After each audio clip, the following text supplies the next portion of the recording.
하나님 말씀을 같이 보시겠습니다. 신약성경 마태복음 7장 21절에서 27절까지 말씀이 되겠습니다.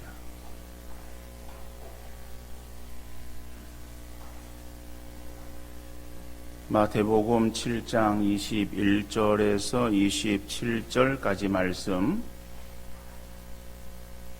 제가 읽어드리겠습니다. 나더러 주여 주여 하는 자마다 다 천국에 들어갈 것이 아니요 다만 하늘에 계신 내 아버지의 뜻대로 행하는 자라야 들어가리라. 그날에 많은 사람이 나더러 이르되 주여 주여 우리가 주의 이름으로 선지자 노릇하며 주의 이름으로 귀신을 쫓아내며 주의 이름으로 많은 권능을 행하지 아니하였나이까 하리니 그때에 내가 그들에게 밝히 말하되 내가 너희를 도무지 알지 못하니 불법을 행하는 자들아 내게서 떠나가라 하리라. 그러므로 누구든지 나의 이 말을 듣고 행하는 자는 그 집을 반석 위에 지은 지혜로운 사람 같으리니 비가 내리고 창수가 나고 바람이 불어 그 집에 부딪히되 무너지지 아니하나니 이는 주추를 반석 위에 놓은 까닭이요 나의 이 말을 듣고 행하지 아니하는 자는 그 집을 모래 위에 지은 어리석은 사람 같으리니 비가 내리고 창수가 나고 바람이 불어 그 집에 부딪힘에 무너져 그 무너짐이 심하니라. 아멘. 이번 주일에는 세례식을 거행하는데 학습자와 입교자만 있고 세례자는 없습니다. 그러나 학습도 세례를 받기 위한 과정이고 입교는 유아 세례를 받은 사람이 자기 신앙을 스스로 고백할 수 있는 나이가 되어서 본인의 신앙 고백을 통해서 입교식을 행하는 것입니다. 그렇기 때문에 입교나 학습이나 다 세례와 서로 연관이 되어져 있음을 알 수 있습니다. 세례를 베풀음에 있어서 가장 중요한 것은 자기 구원에 대한 신앙 고백입니다. 목사도 사람인지라 그가 가지고 있는 믿음에 대해서 알 수 없어서 대상자에게 세례를 베풀 때에 그 사람의 신앙 고백을 확인하고 그에게 세례를 베푸는 것입니다. 아담의 범죄 이후로 모든 사람이 다 죄인이 되었습니다. 그 지은 죄로 인해서 천국 백성 되지 못하고 죄 가운데 살다가 지옥에 떨어질 수밖에 없습니다. 그러나 공의 하나님께서 인간의 죄로 인하여 비록 죄값인 사망을 치르게 하셨지만은 하나님의 사랑의 속성이 발동하여서 인간을 구원으로 인도하기에 이르렀습니다. 그러나 죄지은 인간이 죄에 대해서 값을 치르지 아니하고 그냥 무효화시키는 것은 공의의 하나님으로 도저히 용납하실 수 없는 일이었습니다. 그래서 하나님께서는 공의의 속성을 어기지 않고 사랑으로 죄인을 사망에서 건져내실 방법을 모색하셨습니다. 그것은 죄 지은 인간으로서는 다른 사람의 죄를 대신할 수 없어서 죄 없는 사람이 다른 사람의 죄를 대속하는 죽음을 당하면 그 대속의 은혜로 죄인이 살 수 있기에 예수 그리스도를 이 땅 위에 인간의 몸을 입고 오셔서 그래서 죄 지은 죄인들을 대신해서 십자가에서 이제 죽게 하신 것입니다. 이 땅의 사람 어느 누구도 다른 사람을 대신할 수 있는 의인은 없습니다. 다 사람은 죄인이고 그리고 그 죄값으로 스스로 멸망에 지옥에 들어갈 수밖에 없게 되어진 것입니다. 그래서 로마서 3장 10절 이하 12절 말씀 보면은 기록된 바 의인은 없나니 하나도 없으며 깨닫는 자도 없고 하나님을 찾는 자도 없고 다 치우쳐 함께 무익하게 되고 선을 행하는 자는 없나니 하나도 없도다라고 그렇게 말씀하고 있습니다. 의인은 한 사람도 없다. 다시 말하면 다 죄악에 치우쳐서 하나님 영광에 이르지 못하게 되었고 선을 행하는 그러한 사람을 한 사람도 찾을 수가 없는 그러한 세상이라고 말하고 있습니다. 그래서 우리가 모든 사람이 죄를 지었고 그 죄로 인해서 영원한 죽음에 들어가게 되었다라고 하는 그것은 인간이 어떠한 죄를 말하고 있는가 하면은 그 인간이 죄를 지었다라고 할 때 그것이 무슨 거짓말을 하거나 다른 사람의 것을 도적질하거나 아니면 다른 사람을 상해하거나 죽이거나 하는 뭐 이러한 그 죄들을 지음으로 인해서 모든 사람이 다 지옥에 들어갈 수밖에 없게 되었다라고 하는 그러한 의미의 말씀이 아닙니다. 지옥에 떨어질 수밖에 없는 그러한 죄는 단 한 가지예요. 바로 그것은 예수님을 믿지 않는 것이죠. 다시 말하면 하나님을 모르는 죄. 하나님을 믿지 못하는 그러한 불신의 죄. 바로 그것은 사람들로 하여금 다 지옥으로 떨어지게 할 수밖에 없는 그러한 죄인 것입니다. 그러니까 모든 사람이 다 죄를 지었다. 그래서 그 죄로 인해서 하나님을 알지도 못하는 거예요. 하나님 믿지도 못하는 거예요. 하나님의 존재에 대해서 제대로 깨닫지도 못하는 거예요. 그러한 상태에 있어서 그러한 사람들 누군가 대신해서 다른 사람을 위해서 죽어주면은 그러면은 그 사람이 다시 멸망으로 떨어지지 않고 구원받을 수 있는데 세상의 모든 사람들이 다 100% 범죄함에 들어가게 되었다. 그래서 모든 사람이 죄인이다라고 성경이 말씀하고 있는 거예요. 그래서 이 죄에 대해서 구원을 받기 위해서는 오직 한 길밖에 없다. 그래서 하나님께서 만들어 놓으신 바로 그 구원의 길을 통하지 아니하고서는 구원에 이르를 수가 없게 되어진 것입니다. 그 길을 통해서 구원으로 인도되어지는 것. 그러니까 구원 받는 것은 쉬워요. 그런데 그 길을 찾는 것은 인간 스스로 결코 찾을 수가 없습니다. 어떻게 보여지지도 않고 이해되지도 않는 것을 알 수 있고 그것을 믿을 수 있겠는 거예요. 그래서 구원은 사람의 능력이나 지혜로 이루어지는 것이 아니고 하나님께서 택정한 사람들에게 베풀어 주시는 은혜입니다. 구원은 은혜예요. 우리가 가지고 있는 어떤 조건이나 인간의 어떤 능력으로 그 구원의 길을 찾아서 구원에 이르게 되어진 것이 아니라 우리는 아무런 능력도 없고 감당할 수 있는 그러한 부분이 없지만은 하나님께서 우리를 택하여서 자녀로 불러주시는 그러한 은혜 가운데 우리가 구원의 길로 인도되어지고 구원 받을 수 있게 되어진 것입니다. 그렇기 때문에 우리의 구원받은 것이 우리의 행위나 우리의 지식의 정도로 구원받은 것이 아니기에 하나님께서 거저주시는 은혜임을 확신하여 구원받은 것에 대해서 늘 감사하며 이러한 믿음으로 신앙생활을 감당할 수 있는 우리 모두가 되어질 수 있기를 간절히 소원합니다. 자, 그런데 오늘 본문의 말씀을 통해서 우리의 구원이 진정한 구원이 되기 위해서 점검하고 다짐해야 될 것이 무엇인가 라고 하는 것을 말씀하시고 있습니다. 그래서 바로 그것을 오늘 살펴보기를 원합니다. 첫째로 진정한 구원이라고 하는 것은 예수님을 구주로 믿어야 합니다. 예수님을 구주로 믿어야 되는 거예요. 그래서 예수님을 믿는다라고 하는 것은 영접하는 것을 말하는 거예요. 예수님을 영접한다라고 하는 것은 예수님을 나의 구세주로 내 마음에 모셔드리는 것을 말하는 거예요.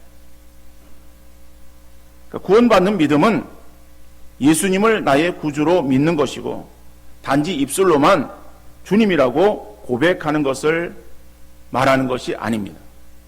그래서 오늘 본문 21절에서 어떻게 말씀하고 있습니까? 나더러 주여 주여 하는 자마다 다 천국에 들어갈 것이 아니요 라고 말씀하고 있습니다. 그런데 이 말씀을 언뜻 보면은 로마서 10장에 나오는 말씀과는 상반되어지는 말씀처럼 보여집니다. 로마서 10장 9절로 10절의 말씀 보면은 내가 만일 내 입으로 예수를 주로 시인하며 또 하나님께서 그를 죽은 자 가운데서 살리신 것을 내 마음에 믿으면 구원을 받으리라. 사람이 마음으로 믿어 의에 이르고 입으로 시인하여 구원에 이르느니라 여러분, 로마서 10장 10절 말씀에서는 입으로 시인하여 구원에 이른다라고 말씀하고 있어요. 또 로마서 10장 13절에서는 누구든지 주의 이름을 부르는 자는 구원을 받으리라 말씀하고 있어요. 여러분, 그러면은 로마서 10장 10절의 말씀, 그 다음 13절의 말씀과 오늘 본문 21절의 말씀이 서로 상반되어지는 말씀처럼 보여집니다. 예수님은 주여 주여 하는 자마다, 그러니까 주여 주여라고 하는 것은 고백하는 거예요. 그러니까 주여 주여 하는 자마다 다 천국에 들어갈 것이 아니다라고 말씀하는 거예요. 그런데 바울은 로마서에서 입으로 시인하여 구원을 받고 누구든지 주의 이름을 부르는 자는 구원을 얻는다라고 그렇게 말하고 있으면은 서로 이 말씀들이 상충되어지고 대치되어지는 그러한 말씀이 아닌가? 어떻게 성경이 그렇게 말씀하고 있는가? 그러면은 이 구원에 대해서 어떻게 이해를 해야 되는가? 라는 그러한 의문을 갖게 되어질 것입니다.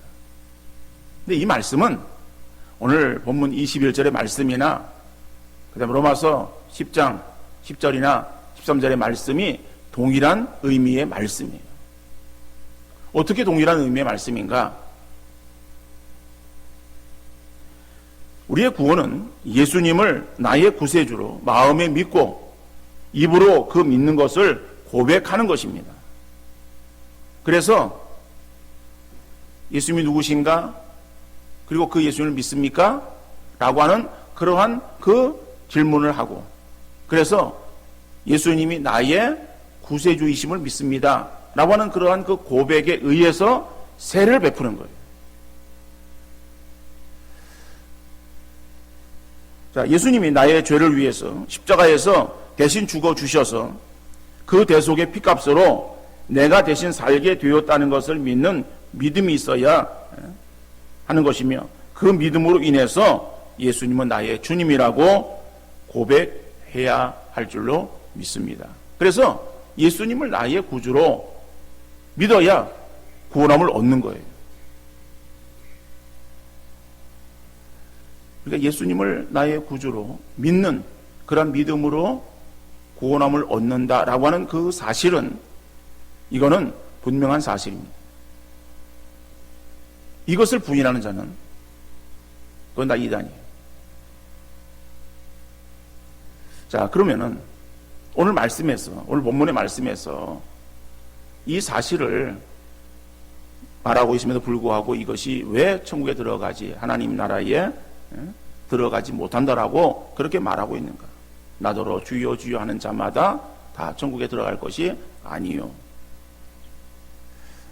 본문에서 주님께서 하시는 말씀은 그 마음에 진정한 믿음이 없이 단지 입으로만 주님이라고 고백하는 것을 의미하고 있어요.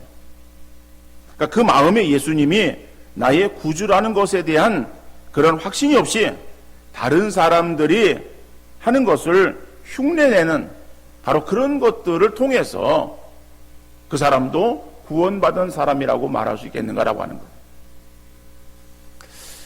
여러분, 예수님에 대한 지식은 예수님을 확신하는 믿음에서 나오는 믿음이 되어야 되는데, 감정에 의한 일시적인 믿음이나 교육에 의한 지식적인 믿음에 불과할 수도 있다라고 하는 거예요. 이런 믿음은 온전한 믿음이 아니다라고 하는 것이죠. 그러니까 진정한 믿음이라고 하는 것은 바울이 그것을 구체적으로 말하고 있어요. 마음으로 믿어 의에 이르고 입으로 시인하여 구원에 이르느니라. 그러니까는 먼저 마음에 믿어야 되는 거예요. 예수님이 나의 구주다, 나의 구세주, 나를 이 십자가상에서 피 흘려 죽어주신 분이라고 하는 것을 내가 믿고, 그리고 그 예수님이 나의 구세주가 되십니다라고 하는 그러한 그 믿음의 고백이 우리의 입술을 통해서 나타나야 되는 거예요. 바울은 그것을 말하고 있어요. 그런데 오늘 주님은 본문에서 하시는 말씀은 그 예수 그리스도에 대한 그 사실을 마음에 믿는 그러한 믿음이 없이 단순하게 입으로 고백되어지는 그러한 고백을 말하고 있는 거예요. 그러한 단순한 고백이라고 할 때 그것은 사람이 그렇게 말할 수 있거든요. 근데 어떻게 해서 그럴 수 있느냐? 그것은 어떤 일시적인 그러한 어떠한 상황 속에서의 생겨진 그러한 믿음이거나 아니면은 교육에 의한 어떤 지식적인 믿음에 불과할 수 있다. 그런 것은 우리로 하여금 온전한 구원, 진정한 구원에 이르지 못하게 하는 것이다. 그래서 예수님께서 21절 그 뒤에 나오는 말씀을 보면은 이어지는 말씀이 다만 하늘에 계신 내 아버지의 뜻대로 행하는 자라야 들어가리라 그랬어요.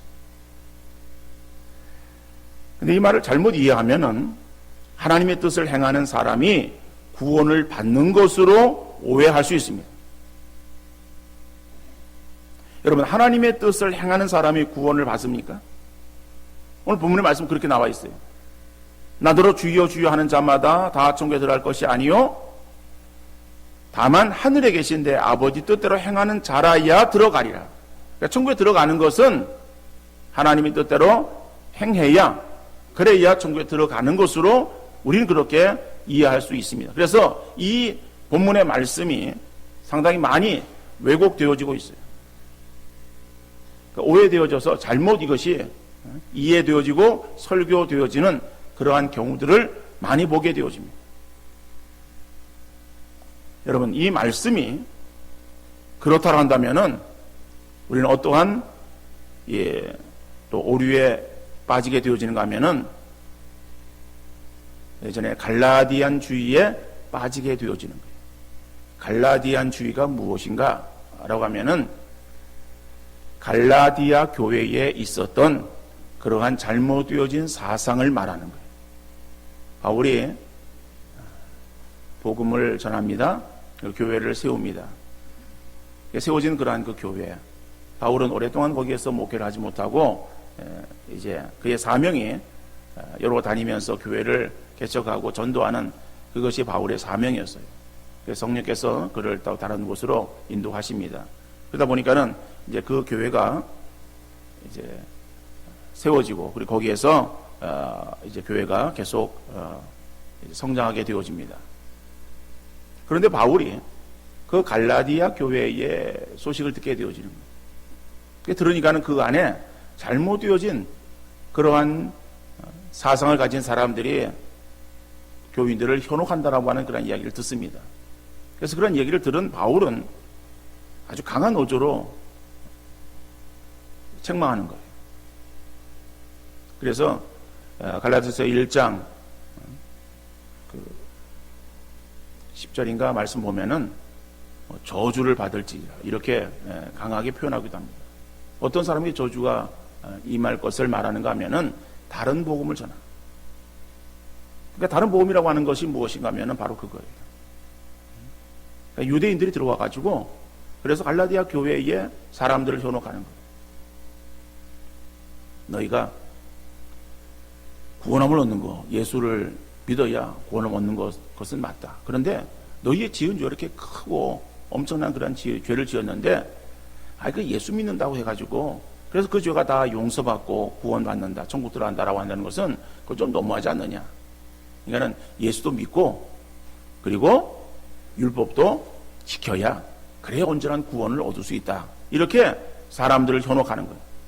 그러니까 믿음 약한 사람들이 그런가 해가지고 거기에 움직이기 시작했어요. 그런 소식을 바울은 듣고서 그리고 강하게 책망을 하고서 그리고 구원이라고 하는 것에 대해서 갈라디아서 2장 16절에서 다시 강조해서 말하고 있습니다. 사람이 의롭게 되는 것은 율법의 행위로 말미암음이 아니요 오직 예수 그리스도를 믿음으로 말미암는 줄 알므로 우리도 그리스도 예수를 믿나니 이는 우리가 율법의 행위로서가 아니고 그리스도를 믿음으로써 의롭다함을 얻으려 함이라. 율법의 행위로서는 의롭다함을 얻을 육체가 없느니라 라고 단호하게 말하는 거예요. 그러니까 우리가 구원받는 것은 예수 그리스도를 구주로 믿음으로 구원함을 얻게 되어지는 거예요. 그죠? 예수 믿음으로. 그런데 오늘 본문은 하늘에 계신 내 아버지 뜻대로 행하는 자라야 들어가리라 라고 말씀하고 있어요. 그래서 오늘 제목이 진정한 구원이죠. 그러니까 진정한 구원이라고 하는 것이 무엇인가 라고 하는 것을 여러분들이 말씀하면서 첫 번째로는 예수님을 나의 구주로 믿어야 된다라고 하는 거예요. 구주로 믿고, 그리고 두 번째로는 하나님의 뜻대로 행해야 된다라고 하는 거예요. 그럼 도대체 무슨 말을 하냐? 아니, 방금 전까지는 그렇게 우리가 이해하면은 갈라디안주의, 잘못되어진 그러한 사상이라고 그렇게 말하고, 갑자기 진정한 구원의 두 번째의 대지에 하나님의 뜻대로 행해야 된다라고 그렇게 말하는 것은 도대체 무슨 말이냐? 본선을 빚을 거예요. 여러분, 진정한 구원은 예수님을 나의 구주로 믿어야 되고, 그리고 하나님의 뜻대로 행해야 됩니다. 그러면은 하나님의 뜻대로 행한다라고 하는 것이 무슨 말인가? 아까는 제가 분명히 말씀드렸습니다. 하나님의 뜻을 행하는 사람이 구원을 받는 것으로 오해해서는 안 된다라고 말씀을 드렸어요. 그러면서 다시 두 번째 대지에서는 제가 하나님의 뜻대로 행해야 된다라고 드리는 말씀은 어떤 의미 말씀인가 하면은 하나님의 뜻대로 행하는 것이 구원의 조건은 아닙니다. 그러나 이것은 우리의 구원의 표지가 되어야 됩니다. 표지라고 하는 말이 무슨 말인가 하면은 다른 사물과 구별하여 알 수 있도록 한 표시나 아니면 특징, 이런 것을 표지라 그러는 거예요. 그러니까 표지 이런 말들은 잘 우리가 쓰는 말은 아니에요. 어떤 우리는 그냥 쉽게 그냥 표시, 그죠? 무슨 사인이라고 하는 그런 그 단어로 씁니다. 그런데 표지라고 하는 것은 이건 어떤 신학적인 그러한 전문 용어예요. 다시 말하면 우리가 구원받았다라고 할 때에 구원받은 사람으로서의 어떤 표, 이게 뭐냐? 이게 있어야 되는데 그게 하나님의 뜻대로 행하는 삶이 나타나는 것이다 라고 하는 거예요. 이게 구원받은 그러한 사람의 모습이다라고 하는 것이죠. 그러니까는 여러분, 우리 하나님 뜻대로 행해야 구원받는 것이 아니라 예수 그리스도를 믿음으로 하나님의 자녀가 되어진 사람에게는 하나님의 뜻대로 행하는 삶의 몸부림이 나타나야 된다고 하는 거예요. 내가 구원받은 것이, 내가 고백하는 고백이 어떠한 교육적인, 지식적인, 일시적인 그런 믿음에서 나오는 고백이 아니라 진정한 그러한 구원에서의 예수님에 대한 고백이라고 한다면은 그러한 고백을 하는 사람에게는 당연히 그 삶에 대해서 어떠한 표가 나타나야 되는데 그 표가 뭐냐? 그 표가 하나님의 뜻대로 행하는 삶을 살아가는 사람. 그죠? 근데 그것이 계속 언제나 승리의 삶으로 이어지지 못해요. 어떤 때는 넘어지고 쓰러지잖아요. 그러니까는 넘어지고 쓰러져 다시 일어나서 하나님의 뜻을 쫓아서 나아가는 그러한 그 믿음 생활을 하려고 애를 쓰는 그러한 그 사람의 모습을 보고, 야, 저 사람은 구원받은 사람이구나, 왜 그렇게 생각할 수 있다라고 하는 거예요. 물론 구원은 하나님과의 관계 속에서 하나님이 주시는 거예요. 그래서 사람이 속단할 수 없습니다. 그러지만은 예수를 믿어서 하나님의 자녀가 되었다라고 하는 것은, 그러니까 우리가 예수님을 구주로 믿는다라고 하는 것은 예수의 생명이 내 안에 들어온 것을 말하고 있거든요. 그러면 그 생명이 계속 살아서 꿈틀거리는 것을 우리가 우리의 삶을 통해서 나타내야 된다라고 하는 거예요. 그 삶이 나타나지 않으면은 그럼 그 사람의 구원은 입술에 어떤 그냥 국한되어진 그런 고백에 불과할 수도 있는 것이다 라고 하는 것입니다. 여러분, 십자가를 말할 때에 십자가를 우리는 교회의 어떠한 표시라고 생각을 합니다. 그러나 건물에 십자가만 붙어 있다고 그것이 진정한 교회인가? 라고 할 때에 진정한 교회는 참된 말씀의 전파와 정당한 성례의 시행과 권징이 이루어지는 교회가 진정한 교회다라고 하는 거예요. 그래서 이 세 가지, 참된 말씀의 전파, 정당한 성례의 시행, 권징의 시행, 이 세 가지를 교회의 표지라고 말하는 거예요. 물론 이것은 신학적인 그러한 부분에서의 말씀이기 때문에 여러분들에게는 뭐 그렇게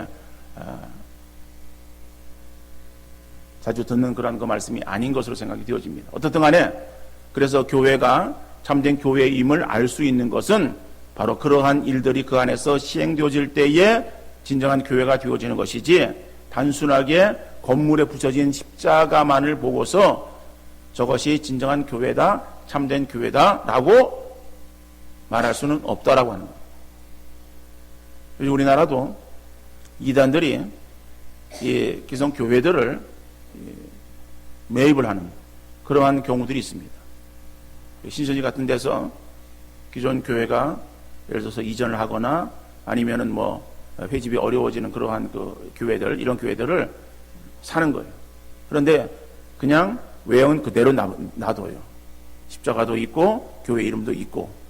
그런데 그 안에는 신천지가 들어가서 예배를 드리는 거예요. 그러니까 신천지 교회로 바뀌어진 거예요. 그러니까 그런 경우들을 볼 때에 겉으로의 모습, 교회 이름을 볼 때는 그것은 어떠한 건전한 그러한 교회였습니다. 그런데 그 안에서 시행되어지는 것이 참된 말씀의 전파가 시행되어지지 못해요. 그러니까 그것은 참된 교회라고 말할 수 없는 것이죠. 마찬가지로 우리의 구원도 그렇다는 거예요. 내가 입으로만 예수님이 나의 구주가 되십니다, 그런 고백을 행한다 해가지고 그 믿음이 정말 진정한 믿음인가 라고 하는 것에 대해서는 우리가 한번 생각해 봐야 되는데, 그 진정한 구원이 되어지기 위해서는 그 사람의 삶에 하나님의 뜻대로 행하는 그러한 그 모습이 있어야 되어진다라고 하는 거예요. 그래서 오늘 본문의 말씀은 바로 그 말씀이에요. 이거 진정한 어떠한 믿음이 없이 단순하게 입으로 고백되어지는 그러한 그 고백이 우리로 하여금 구원에 이르게 하는 것이 아니라 하나님의 뜻대로 행하는 그러한 삶을 살기 위해서 부단히 몸부림치는 그러한 그 삶이 있어야 그 사람이 진정으로 구원받은 사람이다라고 하는 것을 알 수 있고, 그러한 진정으로 구원받은 사람이 천국 백성이 되어질 수 있다라고 하는 것이죠.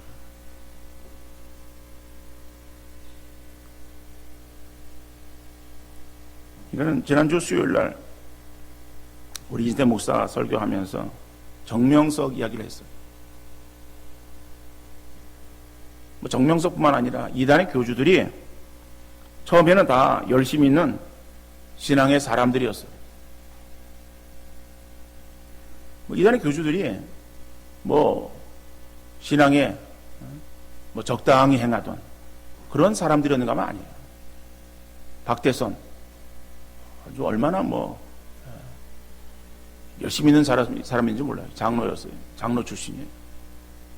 그런데 능력을 행하고 이적들이 나고 그러다 보니까는 변질되어집니다. 그리고 정명석이도 기도하다가 말씀 받았다라고, 그래서 더 이상의 예배는 필요 없다, 그래서 자기가 교주가 된 거 아니에요? 박태선도 그렇고. 그러니까 이단의 교주들이 다 그런 거예요. 그러니까 하나님을 하나님 되게 행한 것이 아니라 그 영광을 자기 가로채는 거예요. 자기가 예수예요. 자기가 구세주야. 그래서 사람들로 하여금 자기를 따르게 만드는 거예요. 여러분, 그래서 그런 사람들이 하나님 앞에 가면은 하나님께서 그들을 인정해 주시겠어요? 내가 이러한 많은 사람들을 거느렸습니다. 내가 이러한 일들을 행했습니다. 내가 이런 능력을 행했습니다. 라고 했을 때 하나님께서 그래 수고했다라고 칭찬하시겠어요? 오늘 본문의 말씀처럼 뭐라 말씀합니까? 내가 주의 이름으로 선자 노릇을 하며 주의 이름으로 귀신을 쫓아내며 주의 이름으로 많은 권능을 행하지 아니하였나이까리니 그때에 내가 그들에게 밝히 말하되 내가 너희를 도무지 알지 못하노니 불법을 행하는 자들아 내게서 떠나가라. 그들은 주님 앞에 섰을 때에 주님의 이러한 책망과 저주를 받을 수밖에 없는 자들이에요. 그러면은 그들이 그 구원이 진정한 구원인가라고 하는 거예요. 우리 장로교회에서의 구원은 우리가 거듭나는 것은 중생하는 것은 그것은 우리의 능력이 아닙니다. 우리의 힘이 아닙니다. 우리의 어떠한 조건으로 얻어지는 것이 아니에요. 하나님이 택정하신 사람들을 부르시고자 할 때에 우리가 거역할 수 없어요. 그래서 한거할 수 없는 그러한 은혜라고 그렇게 말을 하는 거예요. 우리가 거부할 수 없어요. 하나님께서 우리를 딱 택정해서 우리를 자녀로 부르실 때에 우리가 다 거기에 순응해야 됩니다.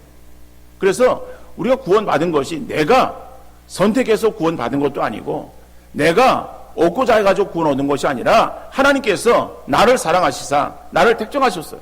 택정하신 나를 하나님의 자녀로 불러주심으로 인해서 내가 하나님의 자녀가 되어진 거예요. 근데 하나님의 그 부르심에는 결국 잘못되어짐이 있느냐? 없다라고 하는 거예요. 하나님께서 불러주신 구원으로 인도하신 그 영혼은 천국으로 인도해 가시는 거예요. 그러니까 결코 그 구원에서 이탈되어지 않는다라고 하는 거예요. 이게 우리 장로교가 가지고 있는 구원의 교리입니다. 그러니까 그런 그 구원의 교리로 볼 때에 그들에게 있어서의 그러한 구원은 진정한 구원이 아니었다라고 하는 것이죠. 그들이 어떠한 예수를 믿는다라고 하는 고백 가운데 세례를 받았겠죠. 그리고 그들이 기도하다가 어떤 능력도 받았어요. 그런데 그런 것들이 어떤 진정한 그런 구원이 아니라 주의 이름으로 행하던 그런 어떠한 나타나는 그런 결과를 가지고서 내가 하나님의 사람이고 구원받은 천국 백성이고 라고 말할 수 없다라고 하는 거예요.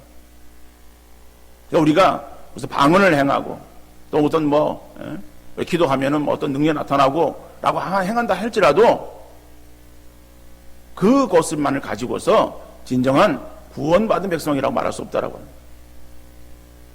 진정한 구원받은 그런 그 백성은 예수를 구주로 고백하고 그리고 또 고백하는 그 고백 이후에 나타나는 그러한 그 삶을 통해서 그 구원이 진정한 구원이다라고 하는 것을 드러내는 우리의 삶이 되어야 될 줄로 믿습니다. 우리의 언어와 우리의 행실에 있어서 내 뜻이 아니라 하나님의 뜻을 쫓아 살아가고 하나님의 뜻을 쫓아 행하는 그런 우리의 삶이 우리에게 나타나야 된다라고 하는 거예요. 저 사람은 예수를 믿어서 오랫동안 신앙생활 했음에도 불구하고 자기가 살았어. 자기의 뜻대로 모든 것을 행하는 그러한 그 사람이다라고 할 때에 그 사람의 구원이 진정한 구원인가? 하나님께서 그 사람을 정말 인정하시는 그러한 그 구원받은 사람인가라고 하는 것을 우리 한번 스스로 생각해 봐야 돼요. 그래서 오늘 본문 24절 말씀 보면은 그러므로 누구든지 나의 이 말을 듣고 행하는 자는 그 집을 반석 위에 지은 지혜로운 사람 같다라고 말하는 거예요. 누구든지 나의 이 말을 듣고 행하는 자. 다시 말하면은 바로 이것이에요. 예수 그리스도를 주라고 고백하는 단순한 입술의 고백으로만 고백하는 것이 아니라 마음으로 믿어 그리고 그 구원받은 사람으로서의 그 다음에 내 뜻이 아니라 하나님의 뜻대로 주의 뜻대로 행하기를 힘쓰는 그러한 그 삶을 살아가는 그러한 사람은 그 집을 반석 위에 지은 지혜로운 사람 같다. 결코 그 집이 무너지지 않는다라고 하는 거예요. 그 뒤에 나오는 말씀은 뭐예요? 지혜로운 사람, 미련한 사람. 그래서 지혜로운 사람 반석 위에 집을 지은 것이고 미련한 사람은 모래 위에 집을 지은 것이다. 모래 위에 집을 지었으면은 그 집이 잘 지어졌어요. 그렇지만은 비가 오고 큰 비가 나서 홍수가 납니다. 그러면은 그것이 다 밀려서 그래서 없어질 그러한 그 모습이고, 그 다음에 지혜로운 사람은 그 집을 반석 위에 지었어요. 그래가지고 비바람이 치고 홍수가 나서 급류가 휘몰아쳐도 그 집이 결코 움직이지 않고 견고하게 서 있는 바로 그것을 말하는 거예요. 우리의 믿음이 바로 그런 것을 말하는 거예요. 진정한 구원 위에 나의 믿음의 집이 세워졌으면은 그 집은 결코 무너지지 아니하고 끝까지 하나님께 인정받는 그러한 삶으로 나타날 수 있지만은, 그러지 못한 사람은 겉으로는 구원받은 사람인 것처럼 보여지지만은 마지막 날에는 다 주님의 책망을 받을 수밖에 없는 것이다. 우리가 예수를 믿는다라고 하는 것은 우리의 인생의 주인이 바뀐 것을 말하는 거예요. 예수님을 나의 구주로 모셨다라고 하는 것은 예수님이 나의 구원자가 되신다라고 하는 것과 나의 인생의 주인이 되셨다라고 하는 것을 고백하는 거예요. 그런데 우리는 그 인생의 주인이 되었다라고 하는 것에 대해서 무감각하게 지낼 때가 많아요. 그래서 구원받은 것에 대해서는 기뻐하지만은 그러나 인생의 주인이 바뀌었다라고 하는 그런 사실에 대해서는 인식하지 못하고 내가 주인인 것처럼 내가 살아서 내 뜻을 펴기에 힘쓰고, 그리고 주의 뜻을 생각하지 아니하고 그저 내 뜻대로, 내 생각대로, 내 마음대로, 내 기분대로 행하려고 행하는 그러한 그 모습들, 이것은 그 인생의 주인이 아직 바뀌지 않았다. 아직 바뀌지 않았으면은 그 사람의 구원이 진정한 구원인가 하는 것을 우리가 한번 생각해 봐야 된다고 하는 말이죠. 어떤 직분이나 능력 행함이나 많이 아는 것이 마지막 날에 심판을 면하게 하는 것이 아니에요. 예수를 믿고 그 믿음으로 하나님 말씀대로 행하는 그것이 진정한 구원받은 성도인 줄로 믿습니다.